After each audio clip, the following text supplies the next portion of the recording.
ஓகேவா? என்னக்குள்ளே போகலாமா? ஆக்சுவலி இந்த படம் பார்த்திங்கன்னா பொதுவாகவே ஒரு கிராஸ் ட்ரெஸ்ஸிங் மூவி அப்படின்னா காமெடியாக தான் வந்து எடுப்பாங்க. இந்தியனாக இருந்தாலும் சரி, ஹாலிவுட் மூவியாக இருந்தாலும் சரி. ஆனால் இந்த பீகாக் படம் வந்து ஒரு ஆழமான உளவியல் விஷயத்தை ஒரு சீரியஸான விஷயத்த சொல்லியிருக்காங்க.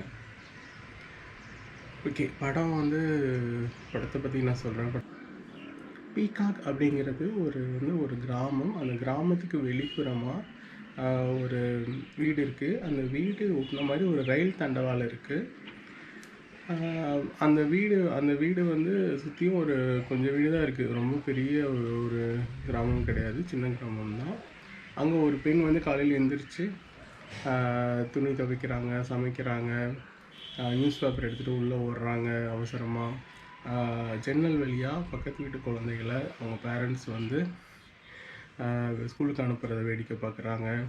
அப்புறமா சமைச்சதெல்லாம் எடுத்து வச்சுட்டு ஒரு குறிப்பு எழுதி ஃப்ரிட்ஜ் மேலே வச்சுட்டு கண்ணாடி முன்னாடி போய் நின்று பார்க்குறாங்க. அப்போ தான் வந்து தெரியுது அவங்க விக்க கழட்டுறாங்க. அப்போ தான் வந்து ஒரு ஆண் அப்படின்னு தெரியுது. அவர் பேர் ஜான். அவர் வந்து காலையில் எழுந்திரிச்சு பெண்ணாக மாதிரி வேலையெல்லாம் செஞ்சுட்டு ஆஃபீஸ் போயிடுவார். ஆஃபீஸ் வந்து மென்னாக போயிட்டு மறுபடியும் வந்து பெண்ணாக மாறிடுவார். இந்த மாதிரி தான் அவரோட வாழ்க்கை வந்து போயிட்டுருக்கு. அவர் ஏன் இப்படி பண்ணுறாரு அப்படின்னா, அவரோட அப்பா வந்து சின்ன வயசுலேயே வந்து அவரை வந்து உதவாக்கரை அப்படின்னு சொல்லி தண்ட சோறு இந்த மாதிரிலாம் சொல்லி திட்டி வளர்த்திருப்பார். அவருக்கு இருக்கிற ஒரே ஆறுதல் வந்து அவங்க அம்மா தான். அவங்க அம்மாவும் ஒரு கட்டத்தில் இறந்து போக இவர் ரொம்ப மன அழுத்தத்துக்கு ஆளாகிறாரு. அப்புறமா எப்பப்பெல்லாம் மன அழுத்தம் அவருக்கு வருதோ அப்போல்லாம் வந்து அவர் வந்து பெண்ணாக மாறி பார்க்குறாரு. பெண்ணாக வந்து உடை அணிஞ்சு பார்க்குறாரு. அப்படி பெண்ணாக மாறுற வரைக்கும் அவருக்கு வந்து தெரியுது நம்ம பெண்ணாக மாற போகிறோம் அப்படின்னு. மாறினதுக்கப்புறம் நடக்கிறத அவர்னாலேயே கண்ட்ரோல் பண்ண முடியறதில்ல. என்ன நடக்குது அப்படிங்கிறத அவர்னால கண்ட்ரோல் பண்ண முடியறதில்ல. இப்படி தான் வந்து போயிட்டுருக்கு. இப்படியான வாழ்க்கை அவருக்கு போயிட்டுருக்கு. ஒரு டைம் வந்துட்டு ஒரு பக்கத்தில் இருக்கிற ரயில் தண்டவாளத்தில் இவர் பெண்ணாக மாறி இருக்கும்போது ஒரு ஆக்சிடென்ட்குள்ளே உள்ளாகிறாரு. அக்கம் பக்கத்தில் இருக்கிறவங்களாம் வந்து காப்பாற்றுறாங்க. நீ யாருன்னு கேட்டால் எம்மா அப்படின்னு சொல்லிட்டு, என் பேர் எம்மா அப்படின்னு சொல்லிட்டு வீட்டுக்குள்ளே போயிடுறாங்க. அப்புறமா இவர் ஜானா வெளியே வரும்போது எல்லாம் கேட்குறாங்க அது யாருன்னு.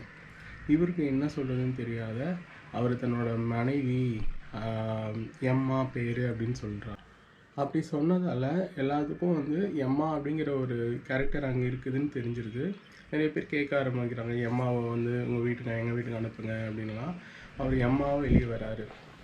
எம்மாவை வந்து எல்லாத்துக்குமே பிடிச்சிருது. எம்மா வந்து அன்பாக பழகிறாங்க அப்படின்னு சொல்லிட்டு எல்லாத்துக்குமே பிடிச்சிருது. ஆனால் வந்து அது வந்து இவருக்கு இதுக்கு வந்து ஜானாக இருக்கும்போது அவருக்கு சிக்கல் ஆகுது. இது எப்படி நம்ம ரொம்ப நாள் சமாளிக்கிறது அப்படின்னு சிக்கலாக யோசிக்கிறாரு. அப்புறமா வந்துட்டு எல்லாத்துக்கிட்டையும் போயிட்டு எம்மா சரியில்லை, எம்மாவை நான் பிரிய போகிறேன் அப்படின்லாம் சொல்கிறாரு. எல்லாம் வேண்டாம் அப்படின்லாம் சொல்கிறாங்க. இந்த கட்டத்தில் தான் மேகி அப்படிங்கிற ஒரு கேரக்டர் வந்து இவருக்கு அறிமுகம் ஆகுது. இவர் வந்து மேகிக்கு உதவி செய்கிறாரு. மேகிக்கு ஒரு குழந்தை இருக்குது. அப்புறமா ஒரு கட்டத்தில் மேகிக்கு வந்து இந்த விஷயம் தெரிஞ்சிருது. எம்மா தான் ஜான் தான் எம்மா அப்படிங்கிறது தெரிஞ்சிருது. அதுக்கப்புறம் படத்தில் என்ன நடக்க போகுது அப்படிங்கிறத நீங்கள் பாருங்கள். அப்போ தான் சுவாரஸ்யமாக இருக்கும். நான் எல்லா கதையும் சொல்லிட்டேன்னா உங்களுக்கு வந்து சுவாரஸ்யம் இருக்காது. இங்கேயே வந்து எல்லாம் நீங்கள் பார்த்துட்டு போயிடுவீங்க. படத்தை தேடி போய் பாருங்கள். அமேசானில் இல்லை, மற்ற ஆன்லைனில் ஏதாவது இருக்கும். ஓகே, பாய்.